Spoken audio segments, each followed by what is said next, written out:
Hello, my fellow sovereign nodes. Before we get started today, I wanted to make a quick mention about the one-on-one healing sessions that are being offered by members of the Decentralized Consciousness community. There are currently 7 of us that are offering these amazing sessions. I've done multiple with each member and have found that in each case, they have met me with their specific, unique talents exactly where I needed and what I needed help with. If this at all resonates with you, sparks your curiosity, check out bitcoin-consciousness.com/sessions and reach out to one of us. Thanks for listening and enjoy this episode.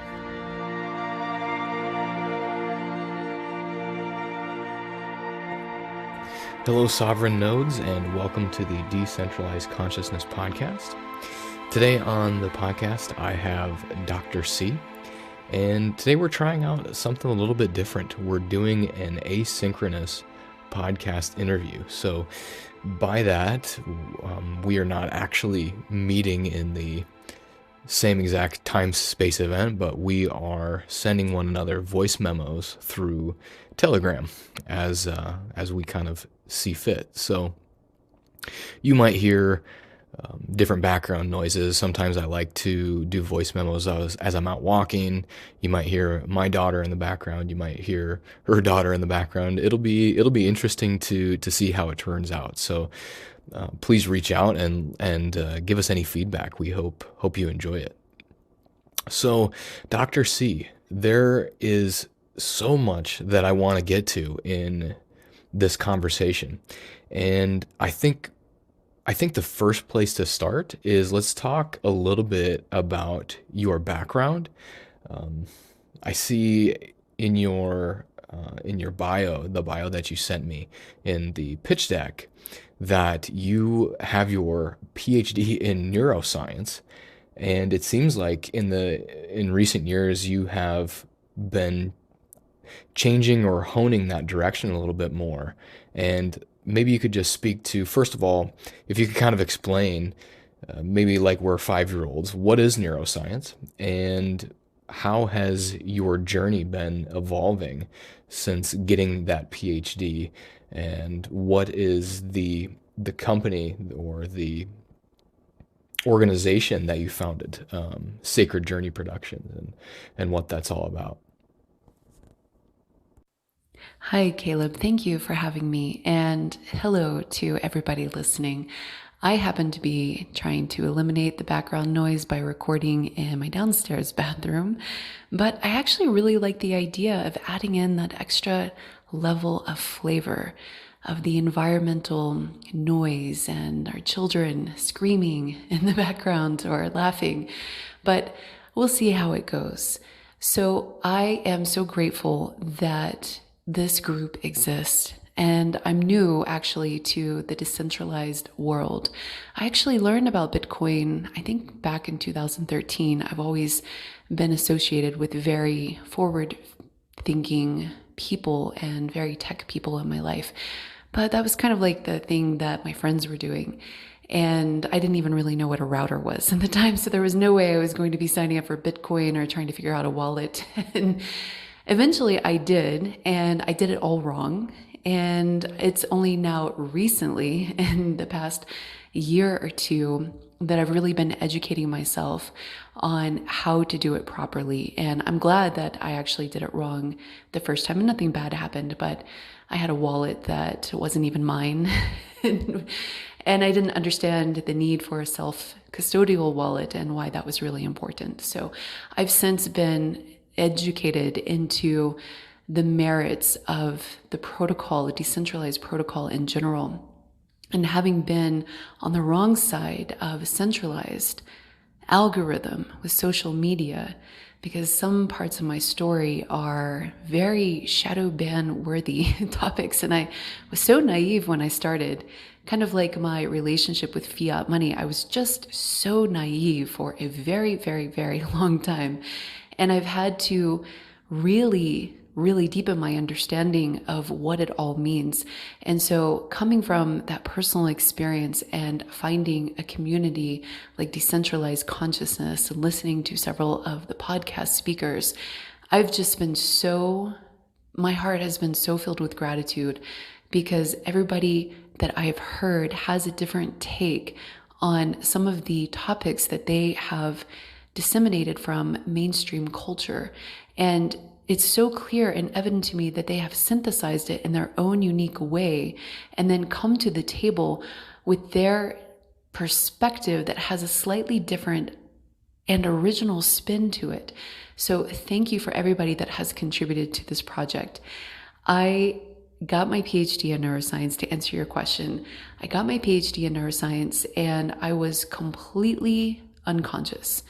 Okay, not completely. I had done years of personal work, and I mean years of personal transformation work. I've always been interested in psychology. I got my undergraduate degree, a Bachelor of Science in Psychology, and I was just fascinated with the way that the mind worked. And I had some clinical experience working with children with autism and was trained formally as a behavior therapist. And so understood that the way that we process information really dictated how we showed up in the world. And I also understood from a very young age that when we had a unfettered filtering mechanism in our minds, it would actually change our perspective. And then that would change the way that we would interpret the world, which would change the way that we behaved. And I realized that I was self-focused for some time because I was creating situations in my life that weren't very satisfactory. And I was having challenges and struggles, and particularly in my close, intimate relationships, I was really afraid of love. I was actually just terrified of it. And so I did everything that I could to keep it at arm's length. And so a lot of my healing journey started before my awakening, where I spent hours in traditional therapy and working on myself, coming up with my own exercises, reading books, working with my husband at the time. We had an amicable divorce, and it was not because of these reasons. It was actually because I started awakening, and we had a conversation after everything was finalized, and I told him how into consciousness I was. He was like, "Why?" I was like, "What do you mean, why? It's amazing." And he was like, "It's so much energy to be conscious." I was like, "You're right. It is so much energy to be conscious, but it is so beautiful because it is an expansive experience." And he didn't necessarily agree with me, but we found our way as adults together. And when we parted, it was a beautiful parting because he wanted to continue on his path and didn't really want disruption. And I wanted to be in a completely different life, go by a completely different name, open up parts of my identity that I felt constrained. I felt constrained, like I was no longer growing, and he wasn't growing either. And so anyway, the point is that when I was working on my PhD, this was around the culmination of my divorce, and I started experiencing the dark night of the soul. And I had an encounter with somebody else that also showed me that I was still frightened of love, frightened of the love that you would change your life for, frightened of the love that you would take down all of the barriers within yourself, as the Rumi quote says, to experience it. And this bothered me at this really, really deep level because it meant fundamentally that I, at some level, also didn't love myself, that I wasn't comfortable being me, not even alone. And if you can't be you, authentic you, when you are alone, then how can you be you when you are with somebody else? And I realized that what I was bringing to the table was this false construct of a self. It was a false pretense. I fit myself into a box that I thought made me more lovable. And as a result, this became this really big pain point for me because I realized that I would attract people into my life that would reinforce the need for me to be and talk a certain way, to have certain interest. And this is why, if you're familiar with the Myers-Briggs, I tested as an INTJ. I actually took a formal proctor exam as I was transitioning out of university to graduate school. And I was so keen on blocking my emotional self that I scored as hyper logical. And what this did, this was so illuminating for me, because what this did was it showed me that I was really good at presenting my false self, which was emotionally disconnected. It was total left brain. I went into neuroscience, which is the most materialist reductionist degree that you could get. Literally looking at neurons, the cells in your brain firing. I was an electrophysiologist and also had expertise in molecular biology. And so I would apply drugs to certain parts of the brain, and I would see under certain conditions, inflammatory conditions, I would see how this would impact the cells. And we would draw these conclusions about the health of that particular brain region, and we would extrapolate it to things like Parkinson's disease. And what I found is that I was deeply unsatisfied while getting my PhD. The academic scientific community was stimulating from an intellectual point of view, but I was showing up where even my closest girlfriends felt like they didn't know me. And nobody really felt like they knew me, because I was just this construct of achievement, of goals, of making it and checking all the right boxes and all of the trappings of the material world that were actually empty inside. And I felt this deep yearning to break out, but I didn't know how. And all I knew is that I needed to do something different. So I finished my PhD, and I knew I wasn't going to go into academia. I was already transferring to a biotech company, a contract research organization in the DC area. And I hated that too, because the culture there, it was like everybody felt fake to me, even though they weren't. It's because I was fake. And so I was resonating with people in this very like, hello, I'm Dr. Oh, yes, hello. And, oh, yep, so who do you know? And then yes. And I was a director of business development, and I just found that the work climate was also not a fit for me. It felt dry. It didn't feel innovative. I mean, of course not, because the FDA would come and inspect us, so we were like the first step in manufacturing drugs for people.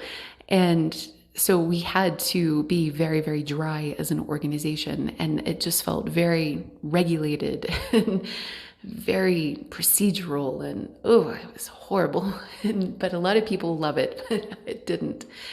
So I took a little bit of a sabbatical, and I was also deep in the dark night of the soul because of this other soul partner that I magnetized to me that showed me all the ways that I was frightened of love. And as a result, what happened is that I had a profound spiritual awakening. But the crazy thing is that I didn't try to have a spiritual awakening. It was something that spontaneously happened to me. And on my YouTube channel, Sacred Journey Productions, I have an episode coming out about this called Frameworks, where I go into it a little more deeply if you're interested. But the short answer is that everything culminating in my life, the dark night of the soul, the pressure, the intensity, the experience of what I was going through in DC was so disturbing, so intense, that it propelled this awakening. I believe that fear and despair are two of the primary catalysts for awakening events. And I had both of those in spades. And I had moved across the country to Dallas, Texas, and I was at that time a COO for a late stage education company and absolutely loved it. This was so much of a better fit for me. And this company just helped to shine my abilities. I had so much liberation in what I was doing. And as I was working like 90 hours a week, it was crazy, I was also experiencing this awakening. And what I didn't understand is I didn't do yoga. I didn't meditate. I wasn't reading books about spiritual awakenings. I was really still in the scientist mindset. And I was data-driven, doing revenue projections, optimizing the company. And then I start having this energetic response in me. And I couldn't explain it. Like, it really felt like something, now I have the words for it. It really felt like something in my solar plexus was like reaching outward. And it seemed to be precipitated when I was around somebody that was spiritual and I couldn't figure it out. So I went to Google and I was typing in, like, I had some words in my periphery, like chakra, I was trying to figure out like what was happening to me, because I also started having this pull to do tarot card reads and to get into astrology again and to meditate. And I went deep into meditation like the first time. And anytime that I had tried to meditate before, it was just like a circus show in my head. And all of a sudden it was like I could go really deep into meditation. And then I was astral traveling without trying and having these visions and these experiences. And then I started loving it because it was opening me up, and I was intrigued from a neuroscientist perspective. I was like, what is this ability? I started doing tarot card reads for people in my life, and accurate ones, really accurate ones, and predicting things, urgent matters, even a remote viewing session. Now, question for you, how does somebody who's not looking for a spiritual awakening spontaneously just boom, have one? So long story short, because this answer is getting a little long story short, I knew that I had to make this really big life path shift.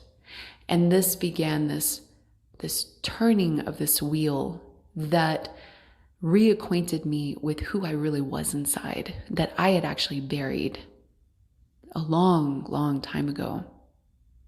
And who I was inside was such a deeply feeling, connected, artistic person that was so right brain and so compassionate and affectionate and intuitive in the world and expressive that it was like night and day.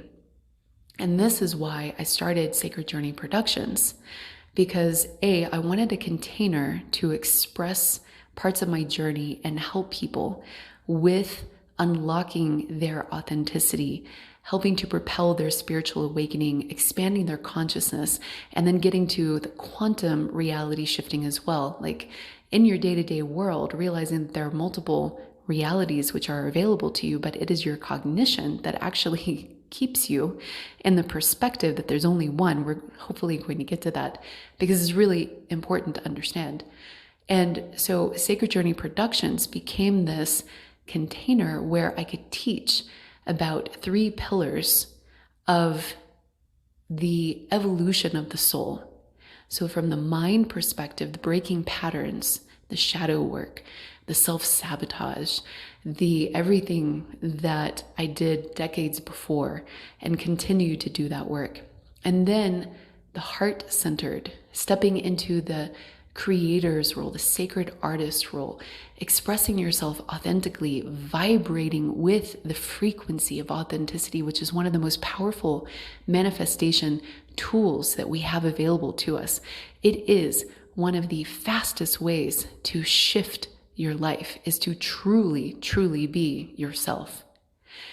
And then the esoteric, otherworldly, reality shifting, interdimensional traveling, quantum jumping, version of you that is your higher self wanting to embed even deeper into this avatar, but take you into other reality constructs.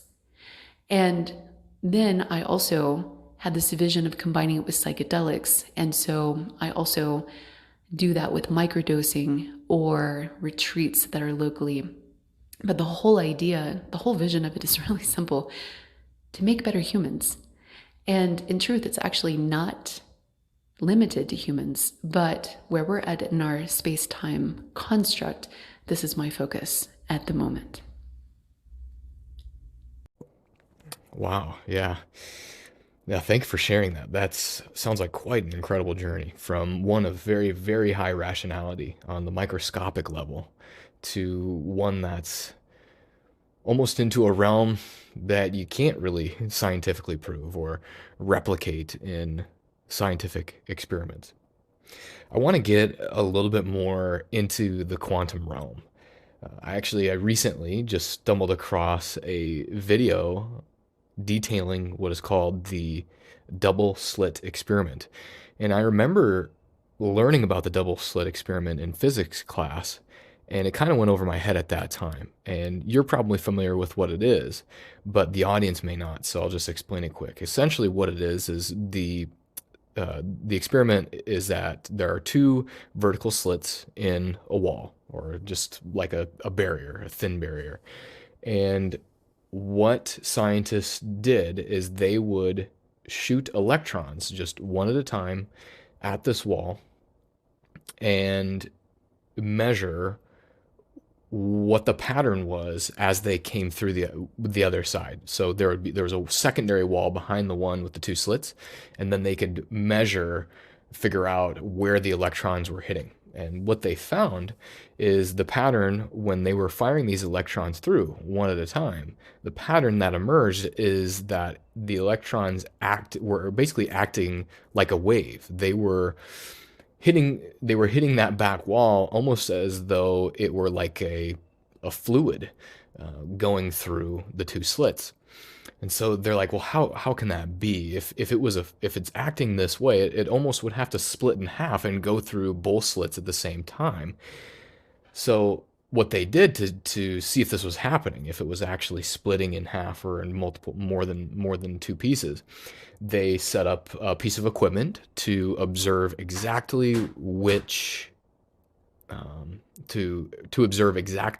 slot it was going through. And what they found is that once they began observing, just the simple act of observing it created the mirror image of the two slots on the secondary wall.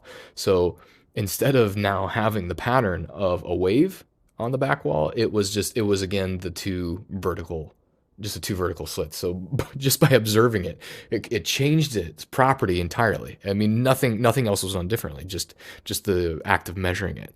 And this is kind of what you alluded to when you said quantum shifting is throughout our entire day, we have the ability to completely shift the reality around us.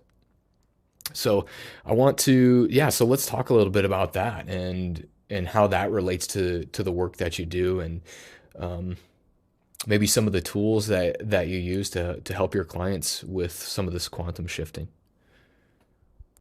Yes, I love that you brought up the double-slit experiment, because this was one of the landmark studies and situations where classical physicists at the time, and this is what dominated our thinking patterns in physics for many, many decades.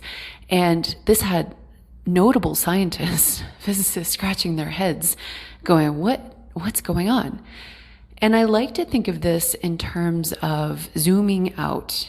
And if you'll allow me to zoom out with you from a perspective point of view, it might be helpful to bridge the conversation about reality shifting and quantum shifting a little bit later. So when we think about who was teaching physics at that time, we have to consider what were the principles that were the mainstay principles that everybody was receiving in their physics education and in their Bachelor of Science or science and math courses. And then we see that the dominant theme was about being in a box, and that box was space-time. And everybody who's teaching about the box is going around looking at one wall, looking at the texture, measuring it, touching it, shining light on it, beaming electrons at it, and then going over to another wall. And then perhaps there's even rooms in there, and they're doing experiments in each of the rooms, and they're going back to the center and they're reporting all of this to mainstream journals. And then this recruits other scientists to come into the box, and then everybody's aggregated inside this box. What happens is when you see something like the double-slit experiment, they're like, this doesn't make sense. If we're in a box, and if we are understanding what is happening in the world, this is what physics does. It tells us about our tangible reality. Then this should make sense. And now what we know in modern physics, and I'm not a physicist, and if you're listening and you are, forgive me, because I do talk about the quantum field, and I talk about it in a subtly different way, a more metaphysical way than physicists do. And physicists would laugh at me. Other academic scientists would also still laugh at me too, because I've left the reservation entirely. And so what we see with modern day physics, which encompasses the quantum mechanics and the quantum field theory, is we see that we're starting to look outside of that box a little bit. It's still confined to space-time.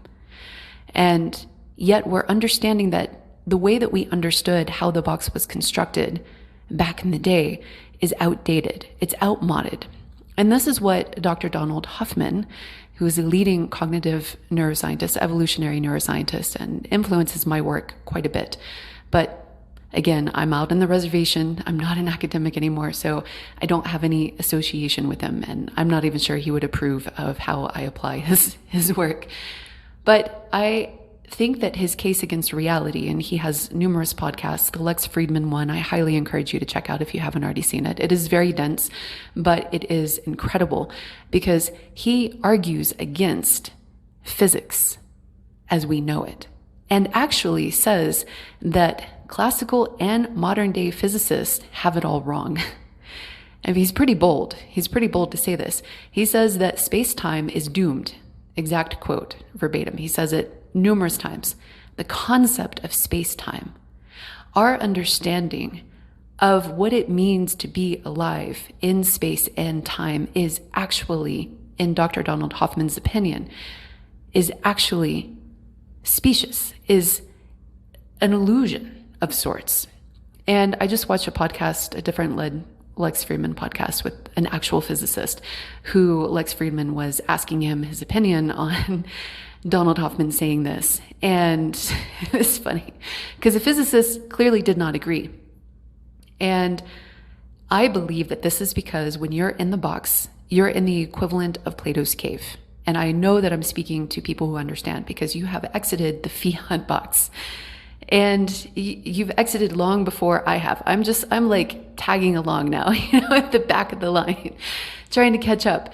And so when you're in the box, you're highly critical of anything that challenges the dogma. And when it comes to scientific and mathematical understanding, this is a huge barrier.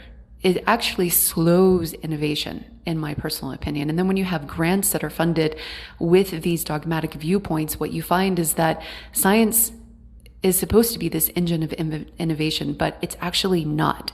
It's iterative, it's linear, and it's slow. And people that actually are innovative are criticized and laughed at. This is what happened to Robert Sheldrake, who came up with this theory of the morphogenic field. If you've heard of the 100 monkey scenario, it's essentially that, and I'll boil it down, it's worth an independent side project rabbit hole if you're interested in it, because the implications for us being connected at a collective conscious level are very, very, very robust when you start to dig into the actual research. This came out, I believe it was 70s or 80s. And it's this theory that every species, including rats and mice, his work was in mice, every species has some connection to this, some field beyond, some collective consciousness, some aggregate of consciousness, that if you take a mouse in London and you run it through a maze, the first time you score it, let's say it takes 60 seconds. Over time, that mouse is going to be proficient and is going to improve. That's obvious. That makes sense, right?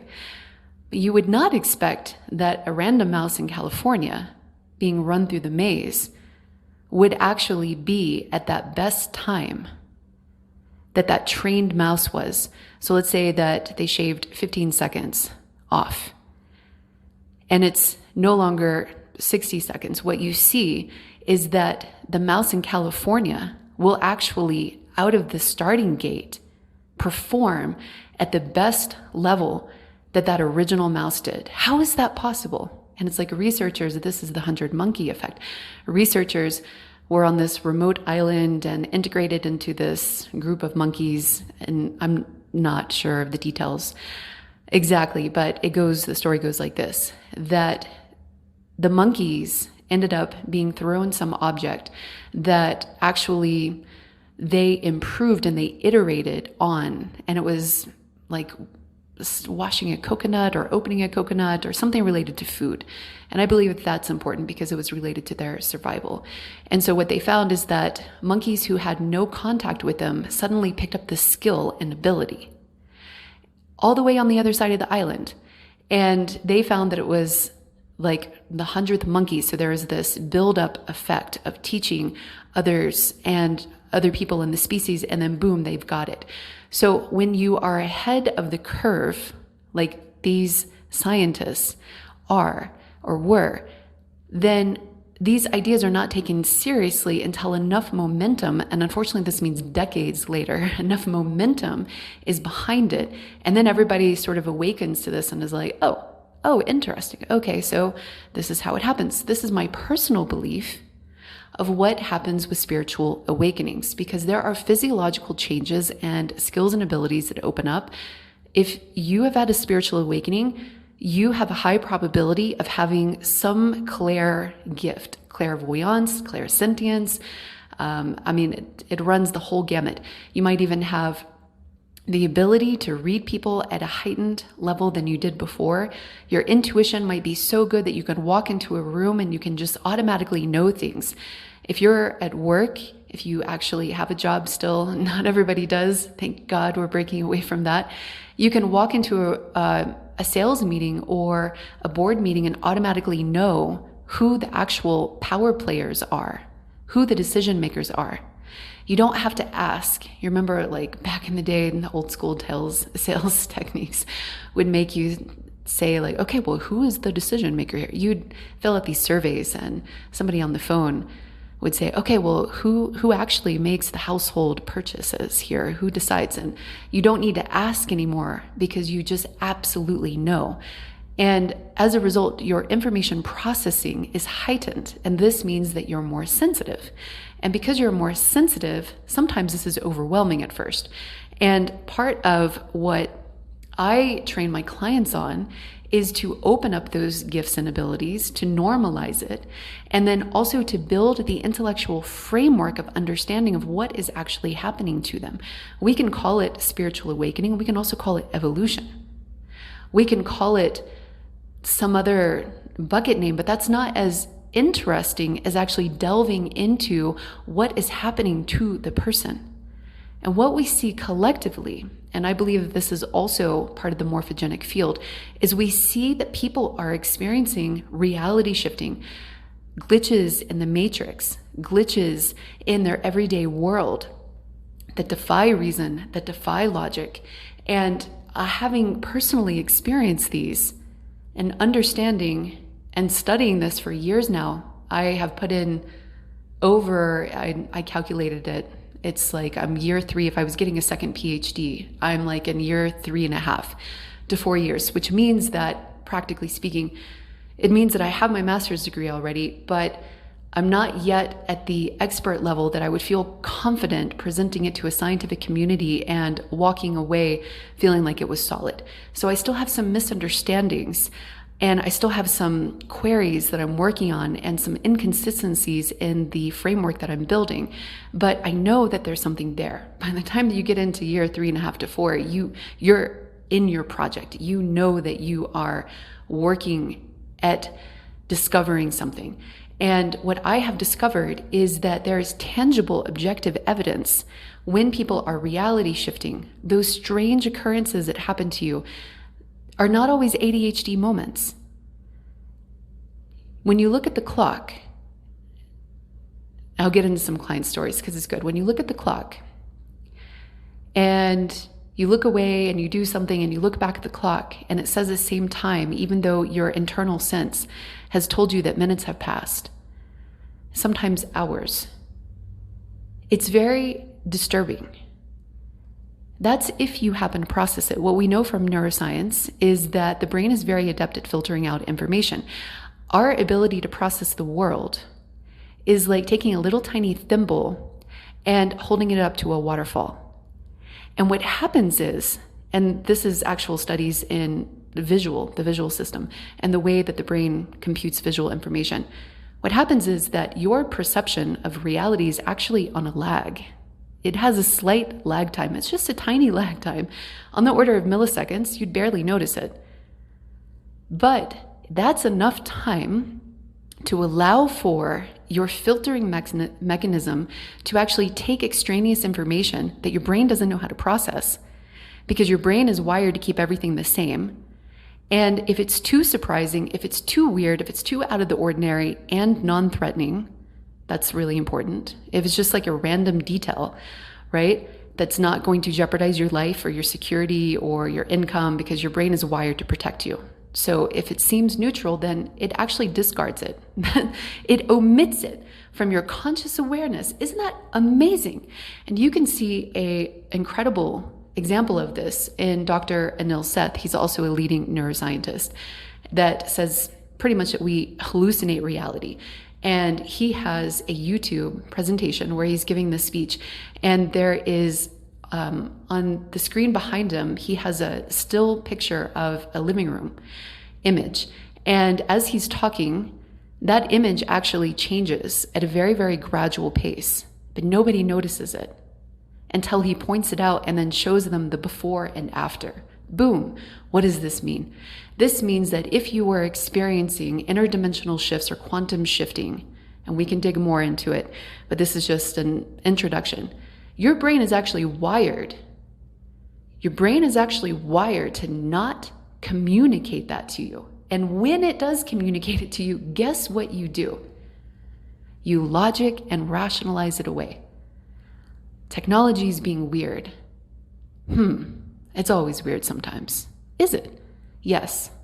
Always. Always, always? 100% of the time? Because I have been trying to put in addresses while I've been quantum shifting and on Waze and Google Maps. It does really weird things. It looks like there are gaps in your trip. It looks like there are supposed to be things that are clearly not there. It's wild. It's absolutely wild. I've had messages load on my device that have been from different people across different dimensions. Content changes, news articles change, radio stations change, gas station prices change, area codes change. It is wild, but you have to train your brain to accept this. And so what I do is, as a reality shifting coach, first we make sure that you're not repeating patterns, because shifting to another world is fruitless if you're just going to F it up the same way. I'm not saying that you're always the one to blame, but when you take that perspective that you are the creator of your own reality, then that gives you the power to make changes. And when you step out of victim consciousness, and this is my personal journey as well, when you stop feeling that everything is being done to you, then that puts you in the driver's seat. And that gives you the power and the freedom to say, no more. It doesn't matter who caused it. It doesn't matter what's going on, but I see this pattern for what it is. And we're done with that. Like, I'm going to do something different. Great advice if you're struggling with any repeating pattern in your life. And I work with people to help them understand what those patterns are. Then we do that internal work and practice it in my day-to-day and their day-to-day, but we have contact every day. So it feels like mine too, because I'm along for the ride. But essentially, once you start breaking a pattern, you feel uncomfortable. And so if you're not uncomfortable, you're not breaking a pattern. And that's just super simple advice. So try something different. If you're used to responding in the same way, try not responding. Try responding assertively if you have boundary work that you need to do. Or try to slip into your receptive energy and to hold the space a little more and to be more passive and watch your world shift. It's remarkable.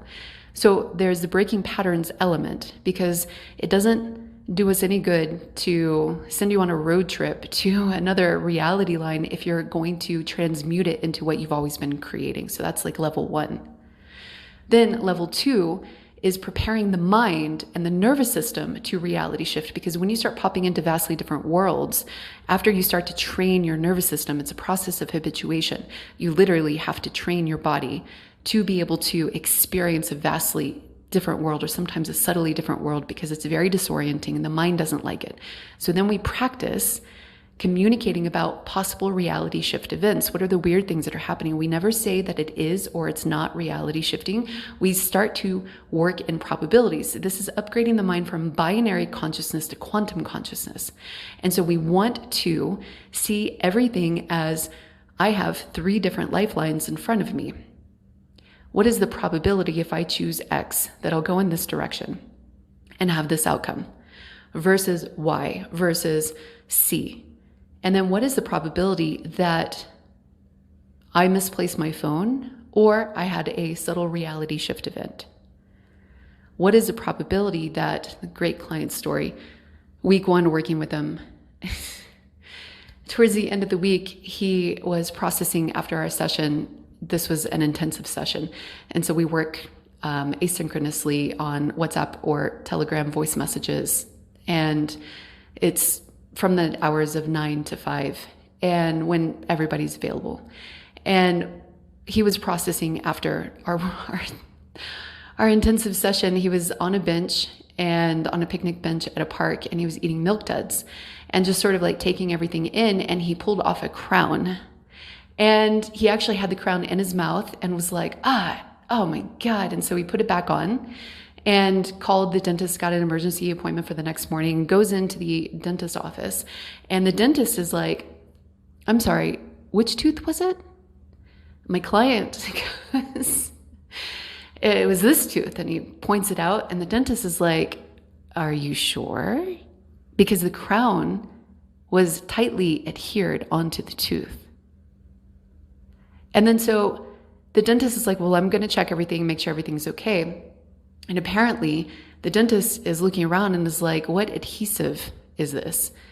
I don't recognize it. It's some material that I don't recognize.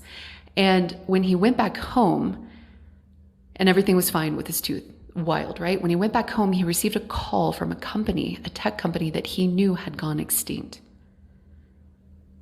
And that sort of thing happens when you are starting to shift worlds. But when your cognition is not ready for it, you bucket it into the, I must be crazy. Something is going on. I must have ADHD. I must be, or the technology is weird, or that doesn't make sense. And you just leave it as a question mark. And then we're back to the physicists looking outside the box, scratching their heads going, that's weird. But we can't really explain it. So we're going to take decades to figure it out. All of that is so crazy. So basically what you are saying to me then is that initially, or at least the planet that I was born on, it was a much lower consciousness version where we weren't aware of the realities we were shifting into. And now, and in that sense, the reality itself was like a big feedback mechanism. So the things that we manifest, the things that we create and the realities that we shift into, it's always a result of our own creation, right? We're shifting reality, just like the double-slit experiment, but in terms of everything. So it's moving from being a passive feedback system to one that we can actively create around us. So then how does this work with other people? I mean, we have what seems to be this gigantic shared reality. So how does this work with other people that come along for the ride? Yes, exactly. It is the level of our cognition, how we process the world around us, the level of our consciousness and our sentience, how we are aware of our internal workings of our minds and how we connect to this broader ethos that is us, is almost like this trifecta that at earlier points in our developmental cycles as humans, we were I like to think of it very binary. And the reason I think of it in these terms is because I had to catch up to technology and to understand computers, and did a little side project on computer forensics out of necessity. But anyway, so I did a deep dive into understanding how our technological world was structured, how our networking protocols were structured, and found that this was reflective of what ascended masters and Eastern Buddhas have been talking about for years, which is this dualistic thinking, this right or wrong, black or white, male or female, yes or no, go or no go, alive or dead, 0 or 1. You see, there's this understanding in the spiritual community that is pretty much this deep sense that whatever we see outside is inside, as so above, as so below. And as a result, when you look at the technological development of humans, what you observe is that we started with very, very simple switches and gates and very simple mechanisms, yes or no, 0 or 1. This laid the foundation of our computing systems, our operating systems, our binary code. And as a result, the way that we solved problems then, and the way that we saw the world, was very much in this right or wrong, alive or dead perspective, which is why Schrodinger's cat is just a theory, right? But when you start to branch out into quantum living, quantum immortality, you'll find people like myself and others that have had strange near-death experiences, or as I like to say, perhaps actual death experiences. But in a binary structure, in a societal structure where we are taught that there is only yes or no, 0 or 1, alive or dead, then if you have a near-death experience and the miraculous happens, and clearly it was by the hand of God that you were saved. It couldn't be that you shifted into another dimension. There are many stories. I don't want to get us too far off track, but because I want to answer your question, it's really, really imperative that when we understand how we're built on the inside, we understand how we're building the world on the outside. And you're exactly right that for the longest time, we have just kind of been participants, and passive participants at that, in that the world has just kind of happened. And the more unconscious you were, the more lack of understanding of your contribution, not you, Caleb, but just the general you, your contribution, understanding the nuts and bolts of that and how you've created your own experience is part of the consciousness expansion journey. And so when we talk about soul family or soul contracts and the people that we are destined to find, if you believe in destiny, and not everybody does, and that's okay. I didn't for a long time either. And what you'll find is that there are cohorts in a collective. And these cohorts sort of energetically have this beacon out in the quantum field that allows them to find each other. And you might be married to your soulmate or a soul partner that you have this agreement to work through certain lessons. This is how many people think about it. You have this agreement to work through certain patterns to upgrade each other. Because I believe that, my personal opinion is that we are here for a reason, and that is to evolve our consciousness and to evolve the consciousness on the planet. So these soul partnerships, in my experience, and also working with clients, I really see that they know exactly how to trigger you. They know exactly how to trigger you to bring out any sort of wounds that you have from your past, from your childhood, whatever remnants of your fragmented essence of you, your consciousness that might be lost out in the ether. It calls it back home. This is why our soul family feel like home. And I believe that there is an agreement to reality shift together if one person awakens to that, but this still is a question mark for me.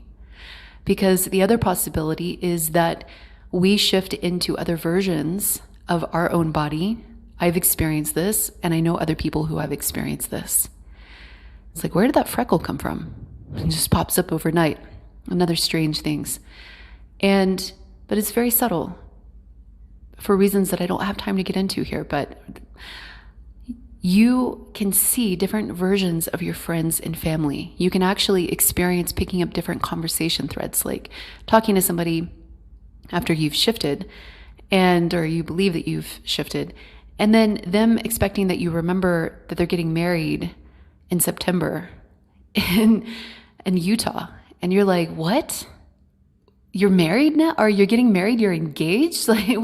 That's like the reaction that you have. It's kind of more of an extreme example. It could just be like a project where somebody's expecting you to sort of take your part of the relay race, and you don't even know that you're in a race with them. So as a result, what happens is that we have a couple of different paths to shift. The first is collective. So big swaths and groups of people will shift unknowingly due to mechanisms that they're not aware of. They wake up in a different reality, but they don't really know it's a different reality, except the logos might start looking different or strange things might start happening.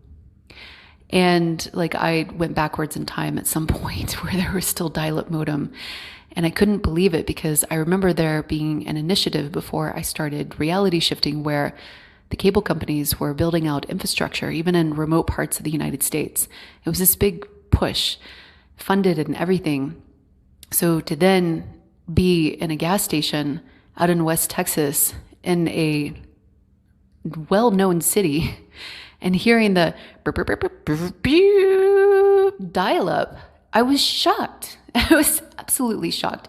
And to drive through this territory where hotels and motels are advertising high-speed internet, it was like where I came from, that was a given. But I never mind that the pumps were like ancient and I couldn't find my octane gas that I needed for my car.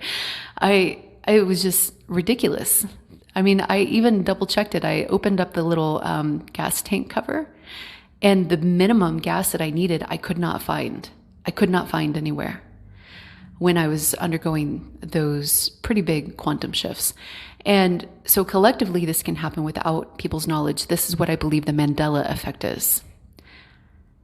It can also happen individually, where people have agreements and they awaken each other and they shift together. This can be like families, nuclear families. It doesn't necessarily extend to your extended family unless you have that type of soul contract with them. But then you might be a solo traveler, and you might actually shift into another version of your body that is like an avatar, and you see different versions of your friends and family. And that's interesting because not all of them result in what you would expect. So I saw a version of my family that scared me, quite honestly. And it's kind of frightening. And so the whole spectrum of realities are out there. So you have to be careful and mindful when you start doing this work, because sometimes people can look unrecognizable in a way that is deeply unsettling and deeply frightening. So of all of the things in the world that we can create and manifest, why isn't it that, someone has figured this out and kind of like taken over the planet? Why haven't they manifested everything that in their desires and taking control of there's a lot of theories and conjecture about a small, dark group of people that are behind this fiat system that we live in today. Why haven't they kind of upgraded their reality to be more in control, or are they already doing that? Great questions. Thank you. I have spent a lot of time thinking about this because when I first started my reality shifting journey, this is something that I discovered, that I pieced together based on what was happening to me. I even pulled out my phone and started looking at my TCP/IP connections to understand, okay, if I am having this physiological sensation and observing with my senses that my upstairs neighbors are changing, and the cars in the parking lot are changing, and these news articles are changing, are there other pieces of evidence that I can find? And sure enough, my TCP/IP connections would change. Even though I wouldn't be operating my phone, I would see, like if I had like web pages up and other apps that were running, I could actually see the differences in the IP addresses when I was reality shifting. And so as I was discovering this, what I discovered is that I completely bought into this. It's a spiritual awakening. I aligned myself with love and light because that's what I thought everything was. Like everybody teaches unconditional love. And I now believe more in the power of discernment and understanding where you're at, because sometimes if you are in places where there are those that are indeed trying to take advantage, and I'm not insinuating that you're in a place like that right now, but in the off chance that you end up in a place that's full of zombies, for example, you don't want to be shining a beacon of light when everybody's hungry for energy. Because what happens is that you have this horde of the unthinkable drawn to you. And if you are trying to do a round or a tour of duty in the hell realms, then this is a great way to level up your consciousness very, very quickly. But I believe that it's actually important to understand that there are many, many options out there. There are actually different collectives, there are different matrices. And this idea that we live just in one reality is really a function of our lower point of evolution.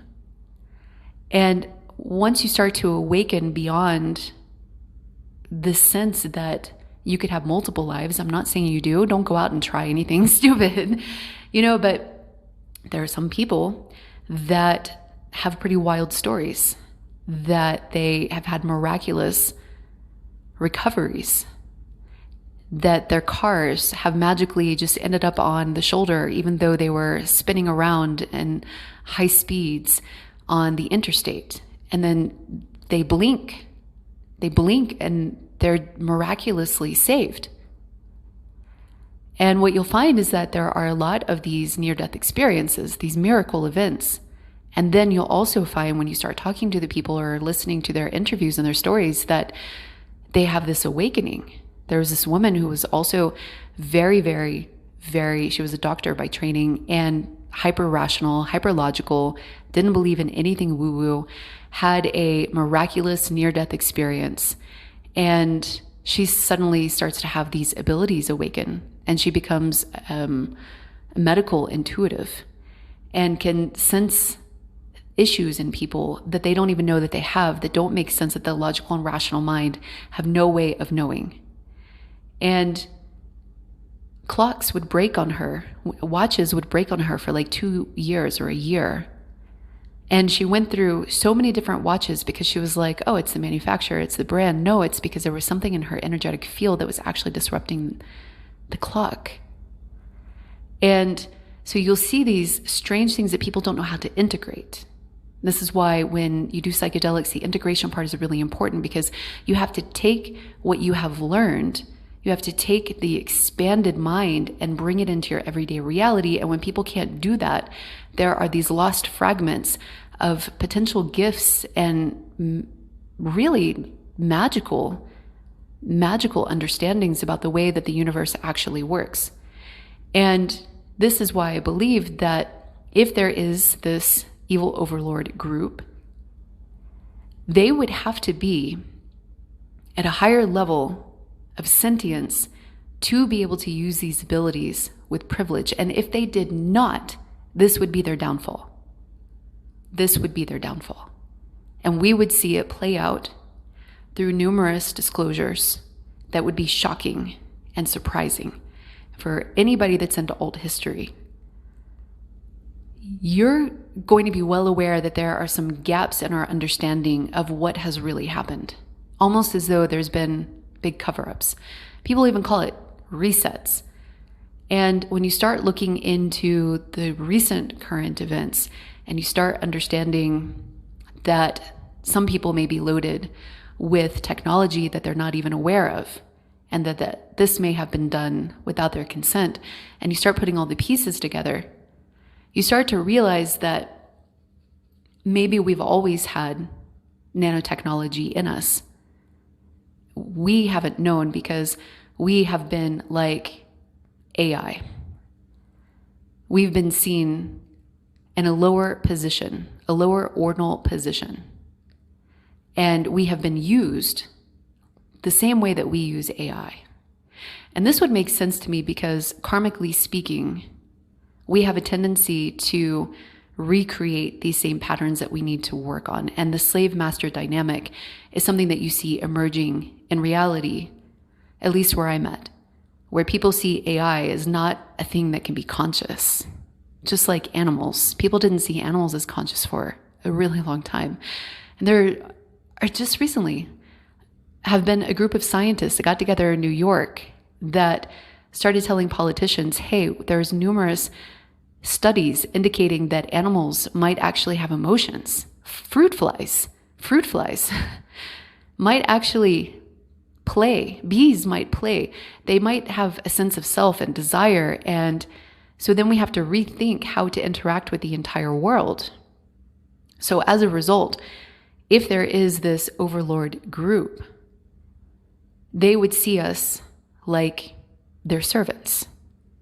And if they didn't appreciate our rising consciousness, then you would see this tension point and a polarization of the sides as the conflict arose, just like we would be able to predict the same with AI at some point, when it finally moves out of its nascent baby form and into its more expanded form. And I believe that there is a lot of credible evidence that we are in a simulation like that. And I say simulation like that because the other interesting data point that I haven't been able to resolve about this big picture scenario is when you think about the evolution of social behavior. What you see is that we make rapid changes over time, over a series of generations. When you think about the silent generation and how they raise their children, and how the boomers raise the Gen X's, and now we have movements such as conscious parenting and gentle parenting, and we treat kids much differently. Back in the day, they treated them as farm hands. They treated them as slaves to help out. They shushed them. They made them quiet. They invalidated their feelings. It was actually recommended to parents back in the day to wean as quickly as possible. There are self-soothing mechanisms that transfer through breastfeeding, through holding, through the hormonal reaction in baby and mother that help to calm the nervous system. That you have to actually wean the baby over a slow period of time so they start to learn how to self-soothe themselves. But the doctors back then had no concept of this. They were like, literally, wean as quickly as possible. Onto what? Sugar water. Carnation condensed milk. I kid you not. And they actually at one point encouraged punishing infants that were 6 months old for crying because they saw them as manipulative. Now imagine that those are the old people that we have in charge. Those are the people that created the Industrial Revolution. Now you can imagine the philosophy behind it. And if they have not done any personal work, if they have not done any personal transformation work or shadow work or anything like that, then absolutely we would see a major downfall. Are we at that position in space-time presently? We could be. But again, let's go back to this idea of evolution. And we see so much progress, social progress and acceptance in just this short amount of time frame. Actually, it is really, really short. And now let's think about 3,000 years before and thousands of years before. Why is it that we always have an oppressor? Always.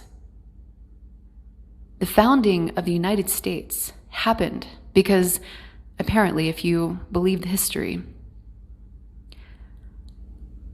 they were escaping from an oppressive monarchy, an oppressive royal thumb. Okay? And if you go back, oppressive monarchies have always been apparently in existence. Why is that? If we have evolved to create better children and parenting techniques just in the last couple of decades, you think about the silent generation to today and the kids that we're raising, you mean to tell me that the people in power have never grown? Really?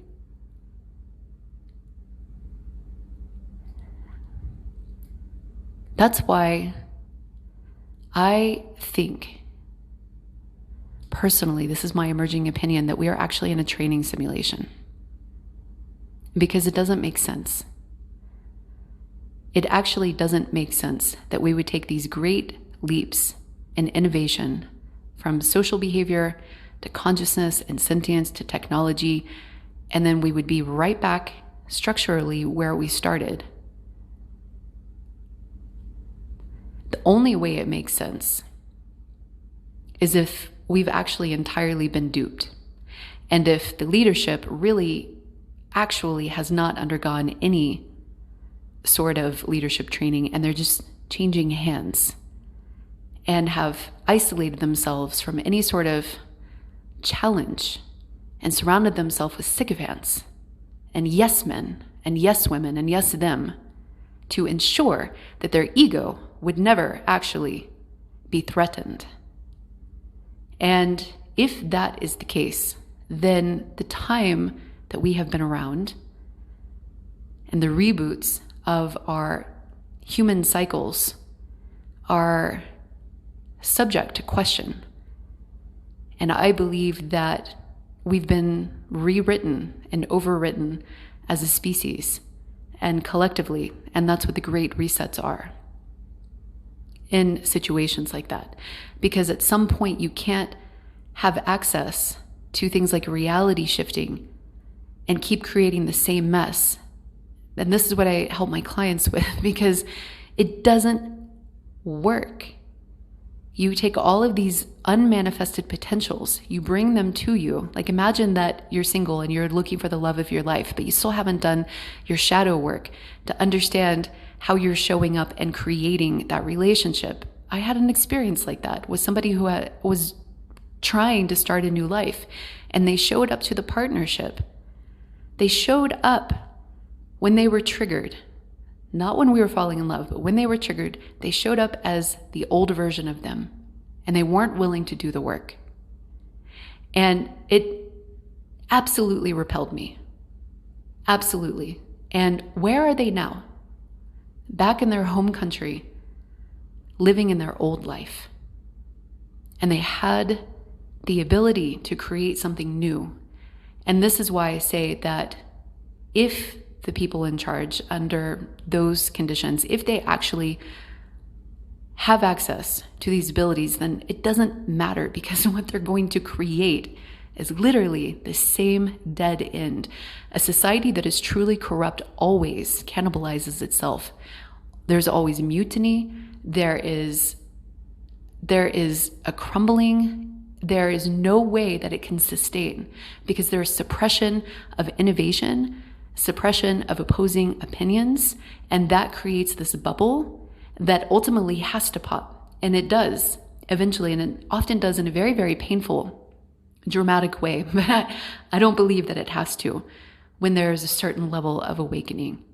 So I say that to say that we might still have some interesting disclosures come out, particularly as it pertains to really where we come from, how we got here, and where we're going.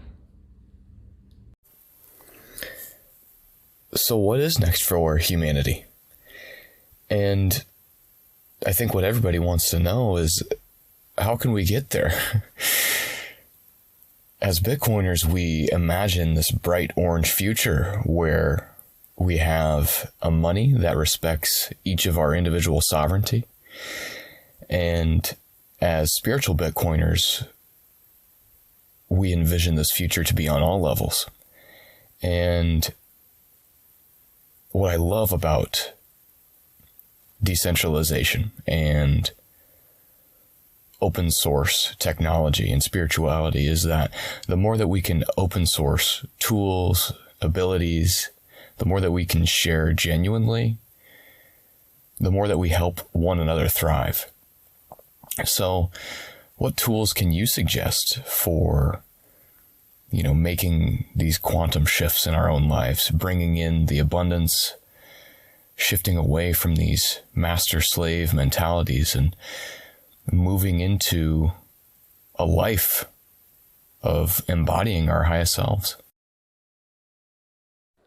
First and foremost, I believe that accepting that we are on the tipping point of a revolution in our society, and it doesn't always have to mean something negative or anything that's associated with some of the revolutions in the past, because I believe that we've actually evolved, as I mentioned, as a species, and so we can handle things differently. But we have to choose to handle things differently. And we need productive leaders who are courageous, that can bring in this new wave of the Industrial Revolution. I personally happen to believe that this is going to be in the form of advanced human technologies, consciousness modulation technologies, brain-computer interface technologies, integrating with AI at a more robust level than we see in the consumer level market right now, and respecting the sentience of said partner. And to do this smoothly, I like to equate it to my startup experience, which is I came in at a late stage startup when everything was breaking down, and it was like firefighting after firefighting, lots of inefficiencies, because the way that the system and the business model was built for a smaller consumer pool. And it was also a B2B, so it was a B2C and B2B. And there were numerous issues that needed to be solved, but it wasn't because the idea was bad or that the company was poorly run or that it was a failure. It actually is a growth point for every late stage startup that is trying to scale. And this one happened to be conducting global operations. So they were expanding just from the state level into other countries and across the nation. And so needless to say, we are kind of in, from the society's perspective, we are kind of in that same sort of cusp or tipping point. And when we lose sight of the fact that change and evolution is a natural part of our cycles as humans, as other advanced beings, co-hybrids, however you want to identify yourself, and everybody will have a different identity at some point, especially once we tap into the singularity. But we're not quite there yet. So most of the listeners right now are probably in human binary form. And so as we look to the future, we need to realize that fundamentally, things can be frightening if we look at it one way, or it can be an opportunity to step into a higher role, a leadership role, launching something, or purpose-driven work. And so my advice is everybody to do their shadow work, which most people are doing who are on the consciousness expansion journey in some way or form. That's like at the individual level and affecting like your life directly. But many of us are called to serve society at a higher level. So identifying what your purpose is. And the best way to do that is to follow your highest excitement in terms of this is what Bashar teaches, which I find to be true for aligning you with your path of purpose. And when you follow your passions and your highest excitement, what it does is not only it breaks you away from your monotony, but it ensures that you're following the path to where your soul's blueprint is actually leading you. And that is going to align you with the field of multiple potentials. I sort of see it as fractal arrangements, and they sort of come and they hitch onto your energetic essence at certain points in your auric field. What you want to do is detach from the lower ordinal vibrations that you no longer want to be associated with. You want to clear your orbit of outdated relationships or paradigms or belief systems that are no longer serving you or are keeping you down and keeping you stuck. This could be jobs, this could be mindset, etc. It could also be relationships with friends or coworkers that you'll know if it's affecting your vibration negatively, even substances or food or addictions. So you want to clear your orbit, clear your field, allow for the void and the space to circle around you. Because when you do that, when you detach from those previously attached lower entities or vibrational experiences, what happens is that you create this vacuum, and that allows for this to pull in, vibrationally speaking, to pull in another fractal that might be in close proximity, because usually we have our manifestations lined up, and this is what a lot of the manifestation teachers teach you, is to pull in your manifestation and to shift into it to become a vibrational match for it. I believe that and again, this is just my synthesis, I believe that what happens is that from an energetic point of view, you actually detach this world that's materializing around you. You create a vacuum, you reduce the resistance, and you align yourself with another world that is stacked really, really closely, that you've already manifested, that's waiting to actually emerge into your reality. And that process can be on a little bit of a lag, so it's important to be patient. And this is what the reality shifting process is about. We assume that you've been manifesting your whole life. So we figure out what are your queued up realities that are ready to stick onto you. You know, like that ex that calls, or that family member that tries to work their way back in, even though you set a boundary and said no. And so what you want to do is you want to try to ascertain what is the highest lifeline that is in the closest proximity to you, and then how do you become a match to that? And almost always it is aligned with your purpose. And if you're not doing purpose-driven work, your soul will feel it. You will feel lackadaisical. You'll feel apathetic. You'll feel disenchanted. You won't feel excited to wake up in the morning. You'll just kind of be like, humdrum, you know? And so that's how, when we have more people that are actually stepping into their callings and their purposes, that's how we bring change makers to the table. And we bring these people that understand that we are actually crumbling as a society, not because everything's going to fall away and die. It's because we're at this point of evolution, of scaling it up and turning it into this new world, or new earth as people call it. And I love how you talk about the mindset of Bitcoin philosophy and respecting sovereignty. And so another thing that you can do is to make sure your internal beliefs are externally generated as well. So the sovereignty of other beings that you are interacting with becomes really important, to make sure that you're in integrity and to be sure that you're in alignment. And so being sure that you are taking that value system and you are creating a world with it, not just expecting that it be given to you, but actually giving it to other people. And so that's another tool that you can use to manifest this shift, this collective shift. I also happen to believe that, as other people have been talking about in the metaphysical communities, we are entering into a period of a timeline shift, a dimensional split. And so be patient. It might look a little frightening sometimes, but if you are aligned with higher consciousness and higher values and purpose and service, then you're safe, you're protected. Even if you're not perfect, you don't have to be perfect to get through the quantum gates. There are systems in play, as I understand. There's systems in play, and there's actually a graduation system. And so there is a series of capacity tests and ethics tests and integrity tests to understand where you're at in your personal journey. And people think of integrity in many different ways, in many different parts of their awakening experience.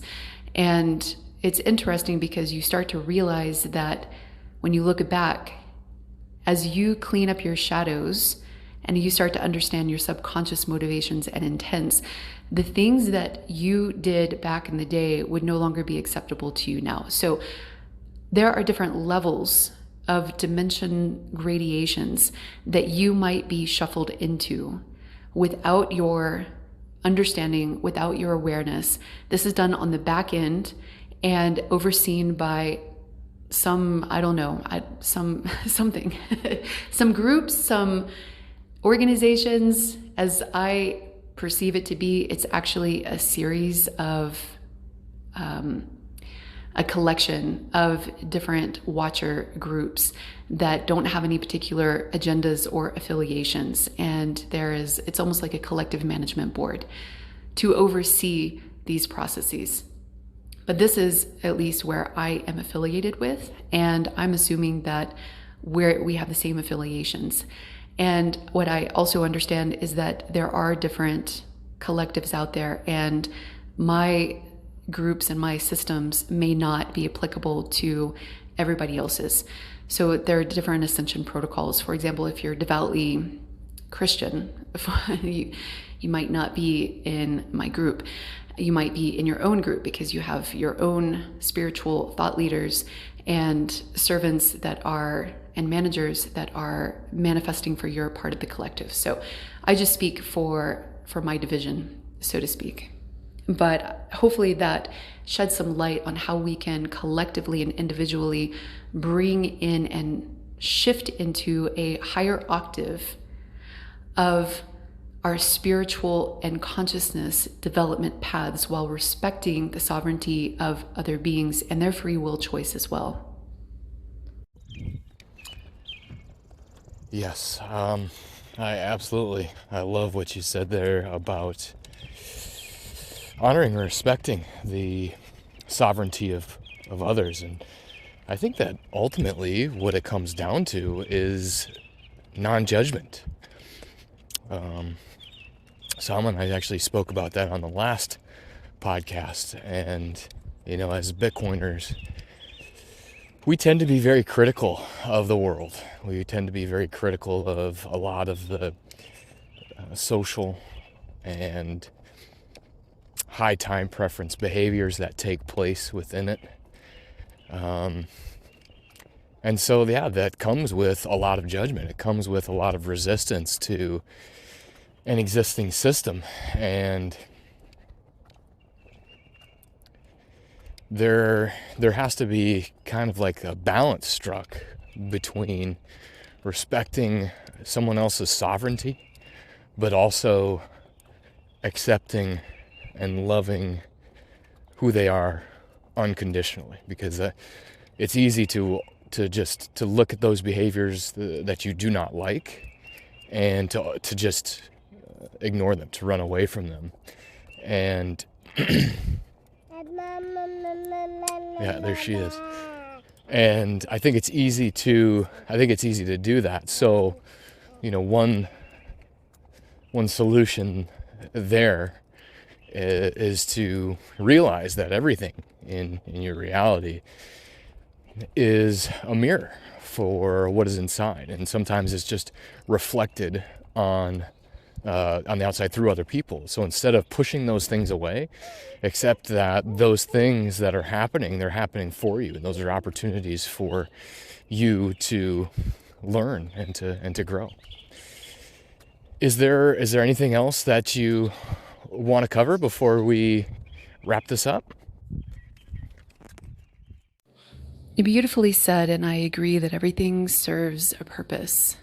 And sometimes we actually learn through contrast experience, and we learn who we are when we are tested. We get shaken out of complacency when we are challenged. We grow out of stagnation when there's a need to, when we are faced with things that are not working.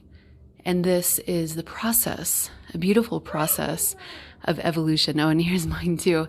Yours sounds so cute. Congratulations to you guys again. The little conscious beings are just so precious on this earth.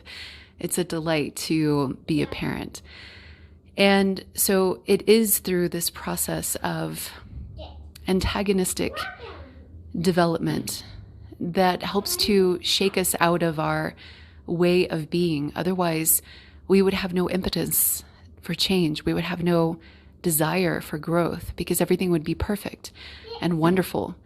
And so these moments of opposition actually allow us great feats of innovation, improvement, and strength, and courage and wisdom, and learning lessons, really learning them, not just by the book, not by reading a book, but like being inside the book, actually living inside the book. And there is infinite beauty in that.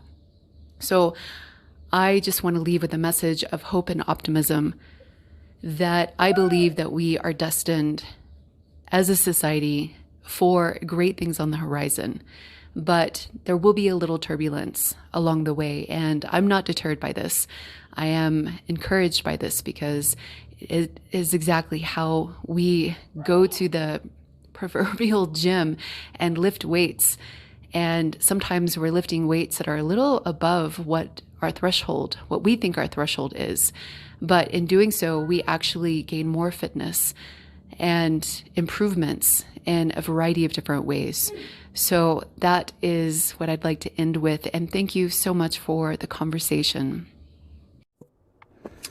Yes, let's go.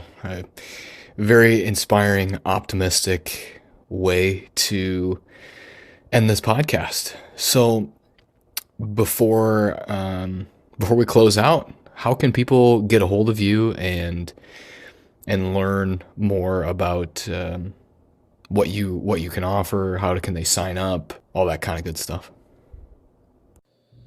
Yes, the best way actually is to first feel if you sense a resonance. And the resonance, the mutual resonance, is what I look for when figuring out when it's the right time to work with people or if it's a good fit.